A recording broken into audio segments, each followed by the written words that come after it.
You are live. Well, I always like to hear that. I like to be the lively one. Okay. Well, today's stream is based on another group. Surprise, surprise. Another group that I have. It's called the Haunted Victorian and Edwardian Era. Now, there's a bit of a story behind that I want to talk about, and that is something that happened during that time period. I think it was in the early Victorian period, and this is around 1830s, 1840s, I think, or somewhere around there. And that was the birth of spiritualism. And I think it was the Fox sisters in the United States that they came up with the very first, well, you could call it seance, and you can see how fast, or how not fast, how far they've come over a century, and of course,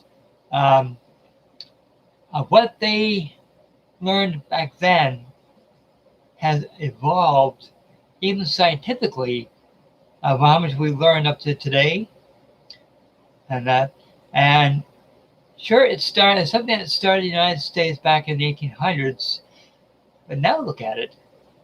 It's a phenomenon that's global, and that all because they wanted to reach out to, I guess, a relative of theirs. And I think it was the three sisters. I guess they were sensitives or something like that, so they felt spirit energy, but they wanted to learn more about spirit energy, as well as spirit things and spirit stuff in general. And that, unfortunately, after their first seance, things really started to escalate around their house. Like, poltergeist activity really started to kick up big time.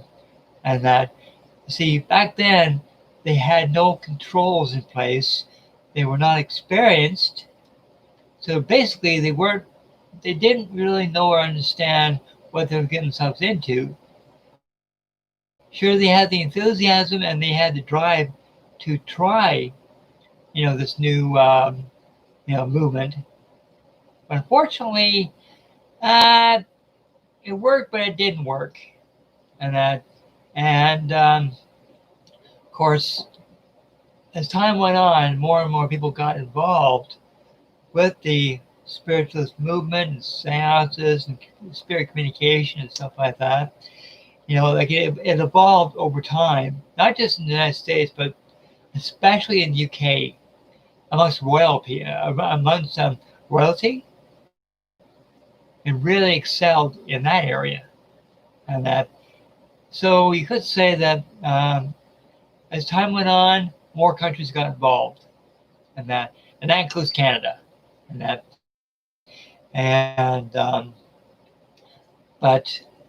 even celebrities, like in this century, even in the 1900s, even celebrities got involved with this because they wanted to find out who was haunting their houses and whatever happened to their loved ones, and questions galore and that. But the funny part is that they had all kinds of questions and that, but they were not prepared for what they were getting in a line of answers. Like they didn't know what to expect, and so on and so forth. And of course, a lot of these celebrities scared the crap out of them because they didn't know what to expect. They didn't know who was going to come through, and it was kind of a touch and go, kind of at times, kind of a dangerous thing to do. And that, of course, nowadays, people that hold seances nowadays, one, better controls, two, better safety, because it's always a very good idea to have an experienced medium with you. That way you can open safely and close safely. Three, having better equipment, like EVPs, ghost box, videotaping, better spirit photography, and just overall better controls, and that way not only people participating safer, but they also know who's coming through, and they have a better chance of getting evidence, of spirit, whether it's people you know or not, and that. So I think that's one of the reasons why I call the group Haunted Victorian and Edwardian Era, is because this is when spiritualism was in its infancy, and people were still learning, about not so much about placing controls, but like scientific wise, but they're trying to find out more about who to reach, from the spirit world, and that they're trying to learn, how to go about doing a seance safely, and that. And of course, many mediums I know have said, okay, if you want to do a seance safely, okay, you got to do this, this, this, and this, and that, which is all new to them, and that. And I found that in a lot of locations where people did seances for the very first time, um, there was very little spirit activity at the beginning, while at the end, there was a lot more spirit activity because they opened up a doorway between the physical world and the spirit world. And that once that door was open, and that the spirit activity accelerated, and that's when they had to bring in experienced mediums to not only get rid of the spirit people, but to close the door again. Okay, they found that a lot, and this is so true when it came to not at the very beginning of the spiritualist movement, but say in the late 1800s. That's when they started realizing, okay, we start something, but we don't know how to stop it. We don't know how to finish it. That's when they bring in experienced mediums and say, okay, this is what you did. This is what you got to do, and then by the time you got into the Edwardian period, okay, well, the amount of people that are doing seances both here and overseas had double, quadrupled. People were fascinated by it. Unfortunately, a lot of them were not doing it safely, put up more doorways to spirit, and they didn't know what to expect, and that they thought they had certain seances under control, but not really, and that's why in that time frame between the Victorian and the Edwardian period, that a lot of spirit activity took place, all because the seances they were holding, sure, they were interesting, and the spirit activity accelerated, but they didn't have the proper protection, they didn't have the proper controls in place, and when it came to the scientific part, I think it was in the just after the I think it was in the towards the end of the Victorian, beginning of the Edwardian, in that time span, say 1900 to 1920. In that period is when they started to use uh, scientific technology, like a little bit, and and that's when they started using technology over spirit, and but see, some people, they prefer just to use spiritual method, but other people wanted to use more scientific method. So I found that people that use the scientific method, okay, they wanted to use that to connect with spirit, but they didn't know how to go about asking spirit. They didn't know if there was anything there. So basically, they almost had to combine, the spiritual part to the scientific part, and bring them together, just briefly, is so that people running a seance and that would have a little bit of evidence of who they were communicating with, and that idea was still in its infancy, and so with spiritualism, they're still learning like they are today, but at least we're more advanced now, but we still got a lot to learn while we're here on the earth plane, and but And up to today, in the 2000s, we have all kinds of technology. We have all kinds of EVPs, Spirit Box, Oculus. We have a whole laundry list of different technologies now that makes it easier to connect with spirit. And now I found that there isn't nearly as much seances now. In fact, I think the level of seances in certain parts of the world has actually gone down because the level of technology has gone up. And we found that we get more results. I can't say we get better results, but we get more results. And that because when you're using the modern technology, and that there will always be debunkers saying, "Oh, that this stuff is fake. Let's go back to the old doing seances," and that. So there'll always be the debunkers on both sides, both the spiritual part and the scientific part, and that. But the people that really believe that they're communicating with their loved ones, whether it's through seance or whether it's through the modern technology, and that, great. And if you believe that your loved ones are communicating with you, hey, fantastic.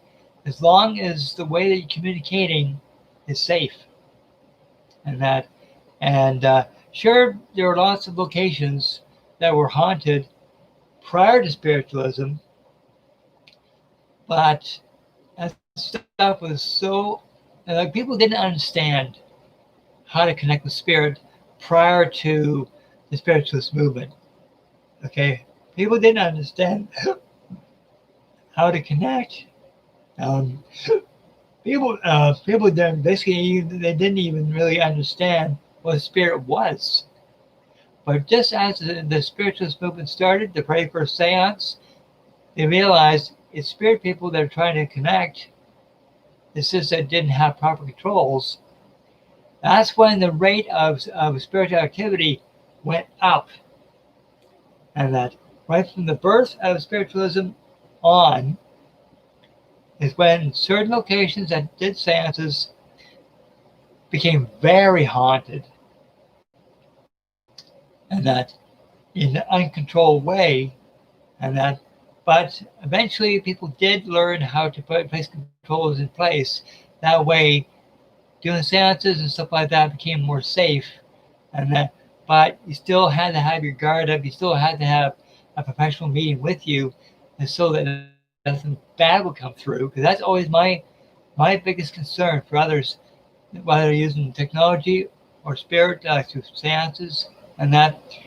That's always my biggest concern is if you connect with spirit, is this spirit, is he benevolent or malevolent? And that's why to me it's always considered a mandatory thing to have a spiritualist medium with you or with the group. That way they can say, okay, there's nothing bad around. You can communicate with your loved ones, what have you, and that. And sure, the level of paranormal activity or spirit activity goes up, which is natural, and that. But like I said, it just depends on how well you organize your seance, would depict as how much activity you'll get, and that. And because there'll always be a chance that someone might come through that you don't know, and that, and they'll raise all kinds of chaos just to get your attention, and that. So, but yeah, even when it comes to the royal family, holy crap, they've had a few seances and that, and one of some of these locations over in the UK are so active. Of course, some are more active than others, but still, the level of activity is just absolutely mind-blowing. And it's the same in the States. And some locations are just, they went off the charts, And but anyway, if you have any stories about or any input about spiritualism or seances or anything like that, especially if it has to do with the Victorian or Edwardian period, or even up to today. That'd be amazing. And then to learn more about that. And if you haven't joined the group, it's called, like I said, Haunted Victorian and Edwardian period, or not period, era, sorry, era. The Haunted Victorian and Edwardian era. Okay. If you haven't joined the group, I highly encourage you to do so. And if you have any spirit photography, any kind of videos, photos, anything like that, please feel free to post. I'd love to see it. And that. And once again, thank you so much for listening to this video. And if you like the video, hit the thumbs up and that.